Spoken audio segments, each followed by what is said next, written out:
우루과이전이 이제 정말 얼마 안 남았습니다. 예. 일주일도 안 남았죠. 그쵸. 이제 카타르 현재 도착하신 팬분들도 많고 선수단은 뭐 이미 훈련했다라는 사진도 이제 올라오고 있으니까 인터뷰도 있었고. 그쵸. 저희가 이제 H조 같은 경우는 좀 심층으로. 네, 그쵸. 이전에 저희가 A조부터 G조까지 쭉 이제 약간 훑어보면서 뭐 베스트 11이나 이런 거를 짚어봤다고 하면 아무래도 이제 우리가 직접적으로 상대해야 되는 거고 이들을 이기고 이들을 상대로 승점을 따야 우리가 위쪽으로 올라가서 다른 나라를 이제 만날 수가 있기 때문에 H조에 대한 분석은 우리가 조금 더 디테일하게 들어가줘야 될 필요가 있다. 예. 네. 일단 가장 닥쳐온 문제부터 해결하는 게 맞아요. 예. 네. 그리고 첫 경기이기도 하고. 그렇죠. 그러다 보니까 첫 경기에서의 분위기를 좀 어떻게 잡아가느냐도 대표팀 입장에서도 그리고 이번 월드컵을 바라보는 이 수많은 축구 팬들 입장에서도 아주 중요한 포인트가 아닐까 싶습니다. 자, 그럼 우리의 1차전 상대 우루과이의 최근 3경기 뭐 포메이션이라던가 라인업부터 한번 짚어보죠. 네, 지금 여기 보여드리고 있는 것처럼 최근 3경기만 돌아봤을 때는 4-4-2 그리고 4-3-3을 썼습니다. 네. 이 두 가지 포메이션으로 나눠져 있는데 사실 이게 앞선 이 월드컵 예선 단계까지 돌아보면 이제 이 모든 것은 감독 교체 이후를 기준으로 설명을 드릴 거예요. 감독 교체 이후의 포메이션을 보면은 4-4-2, 4-2-3-1 그리고 4-3-3 여기에 추가적으로 3-4-1-2도 우루과이가 한 경기를 썼습니다. 월드컵 예선 단계에서는 4-4-2 포메이션이 주였고 최근에는 4-3-3에 대한 실험을 좀 했다라는 의미로 우리가 해석을 해볼 수가 있겠습니다. 제일 최근 경기였던 캐나다전에서는 다시 예전처럼 4-4-2를 사용을 했고 이전 두 번의 A매치는 4-3-3 형태로 나왔다고 봐주시면 될 것 같아요. 이 3백을 들고 나왔었던 게 이제 미국과의 친선전이었는데 이때 당시에는 중앙 공격형 미드필더를 한 선수 두는 3-4-1-2의 형태. 그러니까 어떻게 보면 친선전 단계로 접어들었을 때 우루과이는 조금 더 실험적인 포메이션을 가동을 했다. 왜냐면 우리도 아이슬란드전에서 백스리로 나왔잖아요. 그쵸, 예. 근데 사실 백스리 우리가 주로 쓰는 포메이션 아닙니다. 근데 이게 월드컵 직전이고 우리가 정말 많은 가능성을 열어봤을 때는 진짜 너무 수비적으로 내려앉아야 되거나 수비적인 스탠스를 취해야 되거나 수비수를 많이 확보해야 될 때는 백스리의 가능성까지도 좀 열어두고 있다라는 점을 염두에 두고 우루과이도 좀 비슷하게 운영을 하지 않았나라는 생각이 듭니다. 이 3경기 최근 3경기에서 모두 선발로 나선 자원은 일단 첫 번째 골키퍼 로체트. 네. 사실 이제 무슬레라가 굉장히 오랜 기간 동안 우루과이는 주전을 했었는데 지금은 로체트로 약간 이제 세리 교체가 된 느낌이고 두 번째는 미드필더에 위치한 단연 에이스라고 할 수 있는 페데리코 발베르데 그리고 좌풀백 마티아스 올리베라 이제 김민재 선수의 동료죠. 네. 이 세 선수가 모두 선발로 나왔다는 점 감안하면 이 셋은 사실 우루과이 대표팀의 전력을 분석함에 있어서는 무조건적으로 들어가야 되는 필수 베스트 11 자원이다라고 생각을 해주시면 될 것 같습니다. 이 외에는 루이스 수아레스, 다르윈 누네스, 파쿤도 펠리스트리, 벤탄쿠르, 여기에 세바스티안 카세레스, 로날드 아라우호 그리고 마티아스 베시노까지 2회의 출전을 기록을 했다라고 해서 이제 이 선수들을 조금 우리가 아무래도 염두에는 둬야 되긴 하는데 저희가 뭐 이따가도 말씀을 드리겠습니다만 세바스티안 카세레스는 월드컵 최종 명단에서는 탈락을 했습니다. 그래서 앞서서 제가 언급해드렸었던 이 2회 출전을 기록한 선수들 역시도 주축으로 나올 가능성이 매우 높다라고 생각을 해주시면 될 것 같죠. 자, 일단은 포메이션을 보면은 우리나라처럼 플랜 A가 확고하게 월드컵 예선부터 쭉 평가전까지 치르면서 이어온 건 아니고 중간중간에 포메이션의 변화가 약간씩은 있었던 거네요. 근데 있었지만 그래도 우루과이의 어떻게 보면 메인 포메이션 자체는 4-4-2로 보는 시각이 많아요. 4-4-2로 보는 거. 그래서 4-4-2인데 이제 상당히 라인을 좀 높게 올리는 스타일이라고 좀 생각을 해주시면 될 것 같고 상황에 따라서 4-3-3으로의 유연한 전환도 가능하다. 백스리에 대한 가능성은 일단은 좀 배제하고 가는 게 1차적으로는 저는 짚어야 될 포인트라고 생각을 합니다. 사실 이 팀도 저도 우리랑 마찬가지라고 생각을 하거든요. 1차전 우리나라를 여기도 잡아야지 16강 가는 게 훨씬 수월하다라고 생각할 게 우리랑 똑같을 겁니다. 그렇죠. 뭐 그거는 상대하는 입장에서 그리고 첫 번째 경기를 치러야 된다는 입장에서 저는 자연스러운 일일 수밖에 없다라는 생각을 좀 해요. 그래서 이게 뭐 어떤 포메이션으로 나오든 간에 우리가 이제 우루과이를 상대함에 있어서는 첫 경기이기 때문에 가장 중요할 수밖에 없다라고 아마 영상 보시는 분들도 생각을 하실 것 같습니다. 자, 그럼 전술 포인트도 한번 짚어보죠. 네, 일단 우루과이는 대표적으로 딱 포인트만 잡아서 그러니까 키워드로 말할 수 있는 것은 전방 압박. 이 전방 압박 강도가 되게 타이트해요. 이 빌드업을 담당하는 삼선에 대한 압박 강도를 상당히 높이는 팀인데 또 하나는 수비에서 공격으로 전환하는 트랜지션의 속도가 우루과이 공격의 핵심 중에 하나입니다. 그러니까 전환이 좀 빠르다라고 우리가 이해를 해야겠죠. 그러니까 압박의 강도가 좀 높다 보니 상대로 하여금 롱볼을 유도하고 이후에 소유권을 탈취하는 그림, 그리고 또 하나는 상대 빌드업 미스를 유도해서 상대 진영에서 전방 지역에서 소유권을 획득하는 그림을 그리고 있습니다. 우루과이는. 이 풀백이 굉장히 높게 전진을 할 때 공격수들이 중앙 지역으로 좁히면서 약간 2-4-2-2와 같은 전형을 보이기도 하는데 이 팀이 약간 의외라고 느껴질 수 있는 거, 왜냐면 상당히 이제 공격적인 팀이라고 저희가 지금 말씀을 드리고 있잖아요. 근데 전진 패스의 빈도는 비율상으로 따졌을 때 그렇게 많지는 않습니다. 근데 그 이유가 그럼 이 팀은 백패스를 좀 위주로 하나요? 아니면 측면으로 벌리는 패스를 위주로 하나요? 그렇게 생각하기보다는 이 드리블러의 성향을 가진 선수들이 많고 전진성이 강한 선수들이 많기 때문에 이거는 직접 볼을 운반하는 빈도가 조금 더 많다라고 저는 이해를 해야 될 것 같아요. 패스보다는 드리블로 운반을 해서 상대 진영에 넘어간다. 네. 그러니까 뭐 패스와 드리블을 절대적인 기준에서 따졌을 때는 드리블 칠 줄 아는 선수들이 많다 보니까 당연히 전진 패스 많죠. 전진 패스가 많습니다만 우리가 생각했던 것만큼의 전진 패스 비율보다는 이게 드리블 치는 선수들이 많아서 볼 운반이 된다 정도로 이해를 해주시면 될 것 같습니다. 사실 여기까지 듣잖아요. 무슨 생각되냐면은 우리 브라질이랑 상대했을 때 브라질이 우리나라를 상대로 굉장히 강한 전방 압박을 했고 특히나 삼선 쪽에서 우리가 볼 순환이 안 되는 걸 아니까 삼선 쪽에 압박을 가했고 브라질도 굉장히 빠르게 트랜지션이 있기 때문에 공격력이 굉장히 좋지 않습니까? 사실 우리는 브라질한테 굉장히 호되게 당했었고 브라질과 우루과이를 비교하면은 브라질이 훨씬 더 우위에 있는 팀이 맞습니다. 맞아요. 그렇기 때문에 저는 예방주사는 잘 맞았는데 우루과이 이런 강점이 있는 거 우리나라 상대로는 사실 상성상 안 맞을 수는 있다는 생각해요. 그러니까 우리가 부담스러울 수 있다는 거죠. 이런 게. 그래서 이 후방 지역에서 이제 빌드업 과정도 살펴보면 센터백과 2명의 미드필더가 빌드업 과정에서 모두 관여되는 케이스가 꽤 있습니다. 이게 4-3-3으로 나왔을 때 아무래도 미드필더 숫자가 많다 보니까 조금 더 도드라지는 현상이긴 한데 후방 지역의 숫자 확보를 어느 정도 해놓다 보니까 우리 공격수들이 압박을 함에 있어서 약간 고립되는 거예요. 그리고 이때 라인이 올라가면 결국 이 배후 공간에 대한 침투를 전진성 좋은 자원들이 이제 해주기 때문에 요거는 좀 조심해야 될 필요가 있겠고요. 수비 상황에서 기본 대응은 4-4입니다. 마찬가지로 4-4의 대응을 유지를 하지만 윙어 중 한 명이 중앙 미드필더 라인으로 좁히고 나머지 한 명은 이 사이드 윙백처럼 내려가는 5-3-2 형태가 되게 돼요. 이 경우에는 전방 지역에 이제 남아있는 숫자에 따라서 약간의 차이들은 있다고 봐야겠죠. 생각할 수밖에 없고 기본적으로 수비 시의 간격은 상당히 좁고 컴팩트하게 유지가 되는 편입니다. 그렇기 때문에 이 좁은 공간을 우리가 어떻게 뚫어야 되는지에 대해서도 충분한 생각이 필요하다. 그리고 우루과이 전술은 한 이 정도로 알고 계시면 좋을 것 같습니다.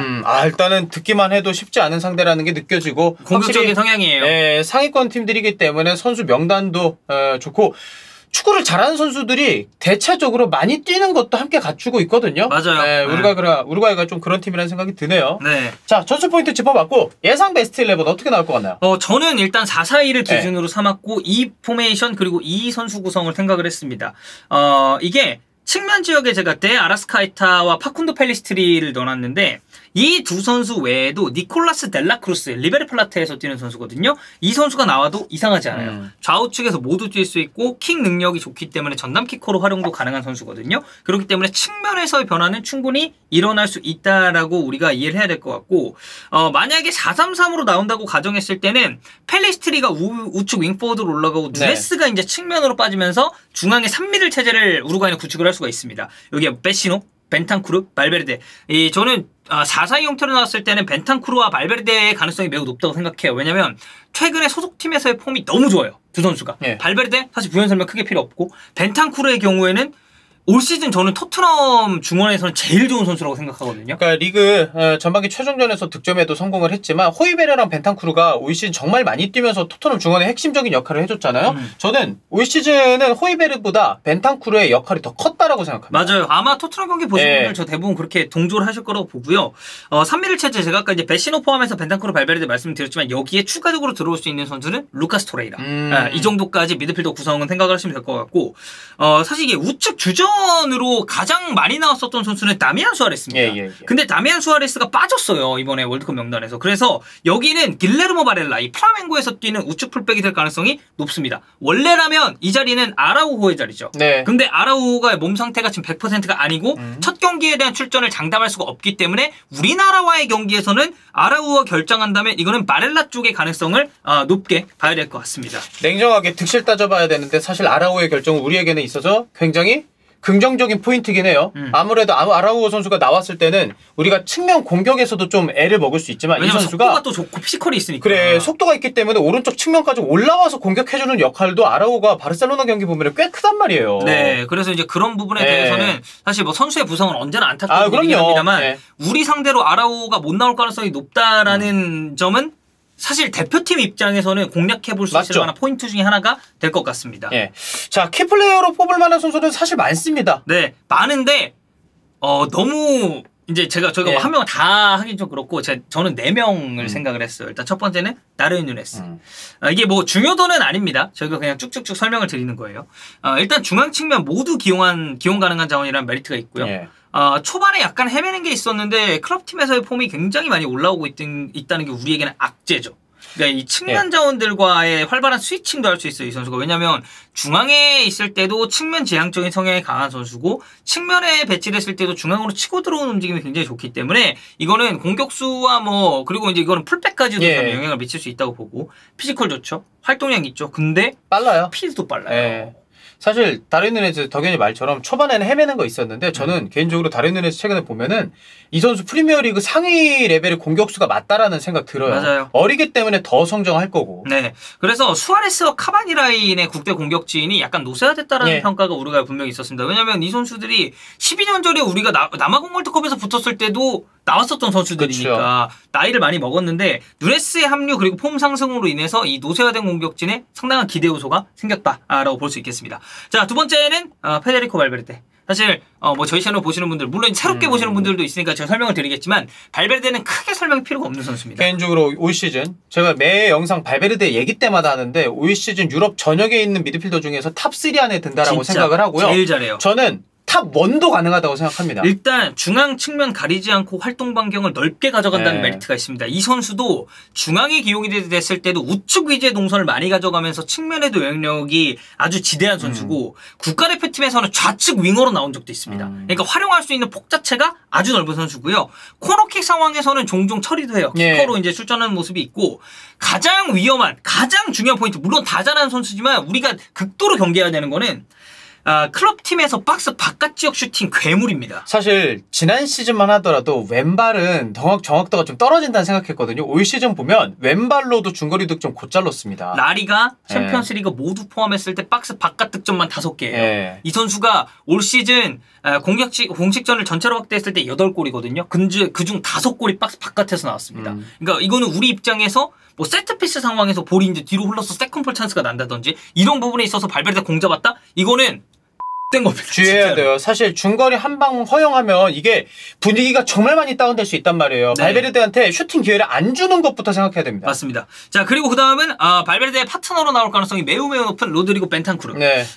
토트넘 스퍼 중에 저는 가장 좋은 폼을 보여주는 한 명이라고 생각하고 공격 포인트 생산력도 좋아요. 지금 프리미어리그 기준 골 4개 도움 2개입니다. 그리고 이 골의 순도가 대단했죠. 아주 중요한 골들을 많이 넣었고 이 벤탄쿠르가 가져갈 수 있는 최대 장점은 패스 줄기를 잡아줄 수 있는데 이 선수가 전진성까지 기대할 수 있다는 거예요. 왜냐면 아까 수빈 형이 얘기했듯이 올 시즌 토트넘에서 호이비에르보다도 벤탄쿠르가 조금 더 주목을 많이 받는 이유는 저는 이 선수가 기본적으로 가지고 있는 이 패스를 좀 뿌려줄 수 있다는 장점 그리고 어쨌든 볼을 몰고 전방적으로 올라갈 수 있다는 제가 아까 우루과이 전술 포인트를 말씀드릴 때 전진성 강하고 볼음방 가능한 선수들이 꽤 많다고 이제 설명을 드렸잖아요. 벤탄쿠르도 그 부분에 있어서는 차지하는 역할이 지대합니다. 그래서 이 세 선수는 뭐 아무래도 우리 입장에서 조금 더 익숙하고 뭐 빅리그에서 뛰고 있기 때문에 주목을 해봐야 될 선수다라고 아마 당연히 생각을 하고 계셨을 거예요. 사실 해외 축구 많이 보신 분들에게는 누네즈, 발베르데, 벤탄쿠르는 크게 설명 필요 없을 수 있습니다만은 새롭게 월드컵을 보면서 이제 라이트하게 축구를 보셨던 분들 입장에서는 이 세 명은 이름 정도는 들어보셨을 거예요. 맞아요. 네. 그리고 벤탄쿠르의 경우는 사실 근데 또 손흥민 선수의 그쵸, 동료이기 때문에 예. 누구보다 손흥민에 대한 파악이 잘 돼 있다는 것도 우리 입장에서는 경계해야 될 포인트입니다. 제가 마지막으로 언급하고 싶은 예. 선수는 데 아라스카에타. 이 선수는 플라멩고에서 뛰는 선수입니다. 예. 브라질 리그에서 뛰는데 주전 2선 자원으로 나와요. 클럽팀, 국가대표팀 모두 중앙 공격형 미드필더 혹은 좌측 윙어로 플레이를 하는 선수입니다. 장점이라고 할 수 있는 것은 드리블 좋고 킥패스를 통해서 공격수들과 시너지를 낼 수 있는 자원이라는 거. 올 시즌 브라질 세리에에서 골 3개, 도움 10개입니다. 도움이 엄청나게 많네. 네. 그리고 빅찬스 메이킹 횟수가 15번이에요. 아, 근데 저 이거 되게 중요하다라고 생각을 하는 게 이미 전방에는 골을 넣어줄 수 있는 선수도 있어요. 발베르데 중거리 많이 넣는다 그랬죠. 누네즈 있죠. 그리고 수아레즈 아무리 나이 들었다고 해도 우리에게는 굉장히 부담스러운 선수란 말입니다. 네. 갑자기 수비 등 뒤에서 사라지고 나타나는 선수다 보니까 근데 이 선에 도움 능력을 갖춘 선수가 있다? 우리 입장에선 이거 너무 부담되죠. 맞아요. 그리고 말씀드렸듯이 아라스카에타는 소속팀에서는 이 4-3-1-2 형태의 1자리에 많이 나와요. 근데 이 1자리에 나왔을 때, 그러니까 물론 이제 국가대표팀은 좌측윙으로 기용되는 경우가 꽤 있습니다만 중앙으로 나왔을 때도 측면 위주의 동선이 굉장히 활발합니다. 근데 이제 또 측면으로 나왔을 때는 중앙 지역으로 치고 들어오는 움직임도 보여줄 수 있어요. 그러니까 이 말은 뭐냐? 결국 다르인 누네스랑 스위칭이 되게 유기적으로 가능하다는 얘기입니다. 누네스가 중앙에 나왔을 때 아라스카에타랑 자리를 바꾸는 움직임이 저는 제법 나올 거라고 생각을 해요. 그래서 이 연계 플레이에 있어서도 꽤나 일가견이 있고 저희가 도움 기록을 말씀을 드리고 빅찬스 메이킹 기록을 괜히 말씀드린 게 아닙니다. 이 선수는 마무리 패스를 넣어줄 수 있다는 점에서 우리 대표팀에 굉장히 큰 문제를 야기할 수 있어요. 선발 출전을 한다는 가정에서. 근데 이 선수는 선발로 안 나왔을 때도 교체로 월드컵 예선이나 평가전에 계속 나왔었거든요. 출전은 할 거예요. 출전했을 때 이걸 어떻게 막아야 될지를 좀 생각을 해봐야 될 것 같고 킥 능력이 좋기 때문에 클럽팀, 국가대표팀, 코너킥, 프리킥, 전담키커로도 할 수 있습니다. 그리고 이번 월드컵 최종 예선, 남미 지역 예선의 기록을 보면 5골 그리고 도움 1. 골 역시도 이 선수는 터트려줄 수 있는 선수다. 저희가 앞서 언급한 3명은 빅리그에서 뛰고 있기 때문에 굉장히 많은 분들이 알고 계십니다. 근데 아라스카에타 같은 경우에는 데이터가 그렇게 많다고 볼 수 없어요. 그래서 저는 오히려 이 선수가 이 경계함에 있어서는 조금 더 신경을 써야 되는 자원일 수 있다라는 생각을 합니다. 자, 이렇게 4명 알아봤고요. 우루과이가 사실 우리가 조편성 딱 처음에 됐을 때만 하더라도 할만하다라고 얘기했었던 거는 월드컵 예선에서의 성적이 썩 좋지는 않았기 때문이었거든요. 근데 감독 바뀌고 여기가 정말 새롭게 변했습니다. 왜냐면 이 디에고 알론소 감독이 부임을 했어요. 이 전임 감독이었던 오스카르 타바레스 감독은 우루과이 축구의 레전드입니다. 굉장히 오랜 기간 동안 여러 번 대표팀 감독을 맡았었는데 이때 남미 예선을 쭉 치르면서 우루과이가 강팀들이긴 했어요. 아르헨티나, 브라질, 그리고 다시 아르헨티나, 여기 이제 볼리비아. 이 팀들을 상대로 4연패를 기록하면서 되게 위태위태한 상황이었단 말이죠. 그래서 감독 교체를 단행을 했고, 이 디에고 알론소 감독은 선수 시절을 살펴보면은 0102 시즌 아틀레티코 마드리드의 라리가 승격 1등 공신입니다. 이후 말라가, 라싱, 그리고 무르시아 이런 클럽들에서 뛰면서 이제 스페인 무대를 경험을 했고, 공식전으로 이 우루과이 대표팀 감독의 지휘봉을 잡고 치렀었던 경기는 2022년 1월 28일 파라과이전입니다. 이 파라과이전은 상대 퇴장이 뭐 하나 나오긴 했습니다만 1대0으로 승리를 했고 이후에 전승을 찍었어요. 그러면서 지역 예선을 뚫어냈는데 알론소 감독이 이게 공교롭게도 공식전에서 처음으로 졌었던 상대가 이란입니다. 아, 그래요? 네, 그 이란전 저희가 예전에 한번 리뷰하는 영상이 있었죠. 네, 그래서 이란에게 당한 패배 이외에는 계속해서 좋은 승수를 쌓아가고 있고 이제 그런 건 있죠. 물론 이제 우루과이 대표팀 좋은 팀이고 좋은 팀으로 이렇게 차곡차곡 만들어가고 있는 건 맞습니다만 부임 기간 자체가 길다고 볼 수는 없어요. 1년이 안 됐습니다. 이 감독이 온 지가. 그래서 본인의 색채를 온전히 녹여낼 수 있느냐는 약간 좀 생각해볼 만한 포인트 중에 하나다라고 보시면 될 것 같습니다. 이란과의 경기가 그때 우루과이가 슈팅을 기록하는데도 꽤 애를 먹었었고 이란한테 이제 경기 막판에 한 골 허용하면서 졌었잖아요. 맞아요. 근데 그때 우루과이가 월드컵 1차전에서 우루과이가 될까라는 생각하기 좀 어려울 것 같아요. 맞아요. 이란이랑 우리나라는 일단 플레이 스타일이 너무나 다릅니다. 그리고 그 이란전 이후에 대비나 보강도 상당히 많이 했을 게 분명하고요. 그러다 보니까 이게 뭐 지역 예선이나 평가전에서의 그런 모습과는 우루과이가 조금 더 다른, 좀 더 업그레이드된 모습을 보여줄 수 있다고 보고요. 사실 명단에서는 말씀드렸듯이 다미안 수아레스가 이제 부상으로 난관을 했고 나이탄 난데스, 이제 칼리아리에서 뛰는 중미 혹은 이제 우플백 보는 선수, 여기에 세바스티안 카세레스 누네스, 센터백 이런 선수들이 좀 명단에서 빠졌다. 예. 근데 아라우 같이 당초 이제 월드컵 출전이 예상이 안 됐었던 자원들이 들어왔다는 점은 상당히 긍정적이고요. 뭐 이건 여담이긴 한데 우루과이 대표팀의 엠블럼에 보면은 별이 4개가 있습니다. 네네네. 근데 우루과이는 초대 월드컵 우승팀이에요. 근데 월드컵 우승은 2번이거든요. 네. 근데 왜 4개의 별이 달려 있느냐? 사실 이전에 2번은 올림픽에서 단 별입니다. 올림픽 메달도 2번이 있군요. 그럼 네. 금메달이. 그렇죠. 예. 근데 이제 1924년 파리 그리고 1928년 암스테르담 올림픽에서 이게 그 국제 올림픽위원회가 올림픽 축구 그 토너먼트 관련한 예, 조직을 예. 피파한테 다 위임을 했어요. 그래서 그때 당시 치러졌었던 올림픽 무대는 세계 남자 축구 선수권 대회로 인정이 됩니다. 그렇군요. 그래서 우루과이는 2개의 별이 아니라 예. 4개의 별을 가슴에 달고 뛴다라고 간단하게 참고만 해주시면 될 것 같습니다. 자, 이제 우루과이 장점, 단점 이제 차근차근 한번 보죠. 네, 장점은 뭐 첫 번째로 언급해야 되는 거는 선수 개개인 능력이 매우 좋습니다. 예. 뭐 중앙 측면 오가는 발베르데 그리고 폼존 벤탄쿠르 뭐 누네스 이외에도 아까 언급했었던 많은 선수들이 있는데 수비에서 공격으로 전환하는 트랜지션의 속도가 매우 빨라요. 그리고 압박도 높은 지역부터 타이트하게 전개가 되다 보니까 상대 진영에서 볼을 끌어냈을 때 전방에 자리 잡고 있는 선수들의 기본적인 숫자도 많습니다. 그러니까 수적 우위를 점한 채로 역습이 예. 올라가는 그림이 꽤 많이 나오다 보니까 이거는 우루과이에 있어서는 가장 큰 무기라고 할 수 있겠고, 앞서서도 언급드린 포인트인데 전진성 있는 선수들이 많아요. 그러니까 솔로 플레이를 통해서 변수를 창출할 수 있는 좋은 자원들이 많다 보니까 이게 상대 진영에서 적절한 수위의 플레이메이킹을 하면서 경기 주도하는데 이 팀이 꽤 능합니다. 그러니까 이런 점은 우리 입장에서는 약간 내려서면서 대응을 하고 좀 극단적으로 경기가 안 풀렸을 때는 두들겨 맞는 그림이 나올 가능성은 좀 있어요. 그래서 이거는 우루과이가 가지고 있는 대표적인 장점이기 때문에 우리가 경기를 해야 될 필요가 있겠죠. 대체적으로 봤을 때는.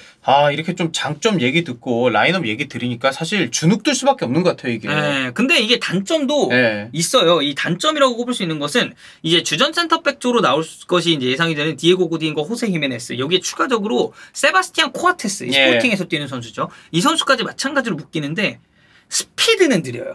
그러니까 순간적으로 속도에 있어서는 우리가 분명히 우위를 점할 수가 있을 거고, 압박을 시도할 때 전방 자원들이 높은 지역부터 상대를 조이는 그림이 나옵니다. 그럼 여기서 백포라인과의 간격이 벌어지는 경우가 종종 있어요. 그리고 이거는 수비에서 공격으로 빠르게 전환을 할 때도 마찬가지입니다. 근데 여기서 공간이 벌어진다? 결국에는 2선 뒷공간, 3선 내지는 이제 백포가 좀 위험에 노출될 수가 있다는 얘기인데, 말씀드렸죠? 센터백 라인의 스피드가 그렇게 빠르지 않아요. 그래서 우리가 그 벌어진 공간에 대한 점유를 할 수 있다면 이거는 우루과이 입장에서는 굉장히 큰 부담으로 다가올 수 있다. 그래서 장점도 많은 팀이지만 단점이 아예 없는 팀이 아니라는 거, 그리고 이 단점을 우리가 충분히 노려봐야 된다는데 우리는 큰 무게감을 잡고 가야 될 것 같습니다. 전체적으로 스쿼드 구성을 봤을 때, 특히나 베스트 포메이션을 봤을 때, 뭐 호세 히메네스는 뭐 젊은 자원이라고 볼 수 있긴 합니다만은 전방 자원들의 뭔가 세대 교체 속도보다는 수비는 좀 더 느리다고 봐야 되거든요. 네, 그래서 예. 사실 제가 이제 뭐 해외 기사도 참고를 하고 많은 기사를 읽어봤지만 거기에 댓글로 우루과이 팬들의 반응은 지금 센터백 라인은 이 노장 선수들의 신뢰가 너무 커서 세대 교체가 됐다고 보기는 어렵다. 그래서 여기서 기동성이 떨어지는 문제가 약점이다라고 이야기를 하는 우루과이 팬들이 많았어요. 사실 우리는 손흥민 선수는 어떻게 됐으면 1차전에 나올지 안 나올지 모르겠습니다만은 황희천 그리고 이재성, 황인범 전방에서 굉장히 빠른 속도를 압박해주고 공을 탈취해서 트랜지션 역습 상황에서 강점을 보일 수 있는 선수이기 때문에 우리가 우루과이의 단점을 잘 이용도 할 수 있을 것 같긴 해요. 왜냐면 저희가 외신이 보는 대한민국을 찍었잖아요. 그때도 외신이 우리나라에게 강점으로 꼽았었던 건 결국 속도입니다. 그렇죠. 이 속도를 어떻게 활용하는지가 중요하다고 볼 수 있겠죠. 1차전인 만큼. 네. 자, 우루과이 그러면 이제 공략법이 좀 나온 건가요? 뭐 사실 공략법이 나왔다고 해서 이게 승리를 장담할 수는 없습니다. 다만 우리가 이제 어떤 포인트를 보고 어떻게 접근을 해야 되는지는 저는 좀 명확하다고 보는 건, 저는 원볼란테는 위험하다고 생각해요. 그래서 우루과이전은 투볼란테로 가는 게 조금 더 안정성을 확보할 수 있습니다. 왜냐면 이 팀 자체가 압박 강도가 세기 때문에 원볼란테에게 집중 포화가 됐을 때 이걸 이겨내지 못했을 때는 소유권을 의외로 쉽게 넘겨줄 수 있는 그림이 나올 가능성이 있어요. 그래서 저는 손준호 같은 수비적인 성향을 띠면서도 이 선수가 볼줄기도 잡아주고 그렇죠. 터프하게 상대랑 붙어주는데 은근히 득점력이 없는 게 아니에요. 그래서 저는 정우영, 손준호의 투볼란테 가능성도 우루과이전에서는 충분히 생각해 볼 수 있는 그림이다. 라는 그런 1차적인 말씀을 드리고, 아까 우루과이의 약점이, 이게 약점이라는 게 약간 결부되는 건데, 압박을 유도했을 때 이 벌어지는 공간을 우리는 무조건적으로 활용을 해야 됩니다. 자, 이렇게 하기 위해서는 상대 압박을 유도하는 그림도 나와야 되거든요. 저는 그래서 투볼란테를 더 얘기를 한 건 후방 지역에서의 볼 소유 시간을 우리가 늘려줘야 될 필요도 있어요. 그럼 상대는 자연스럽게 압박하는 그림이 나올 수밖에 없고, 이때 벌어질 가능성이 있는 사이 공간에 대한 활용은 우리가 가장 노려야 될 주요 포인트다라고 생각해 주시면 될 것 같습니다. 말씀드렸듯이 센터백들의 스피드가 느리기 때문에 순간적으로 라인을 부수고 들어가는 공격수들의 움직임은 당연히 중요하다고 볼 수가 있겠고요.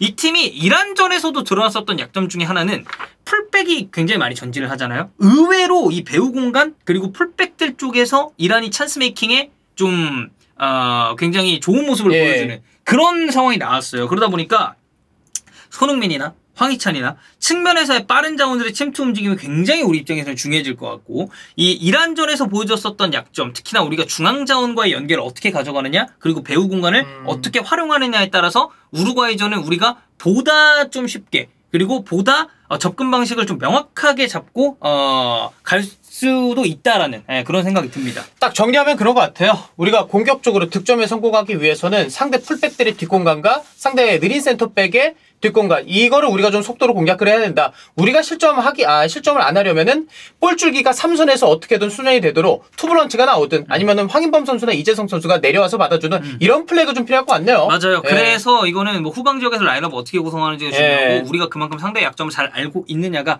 중요할 것 같습니다. 첫 경기예요. 그렇죠. 진짜 첫 경기입니다. 제일 중요한 첫 경기예요.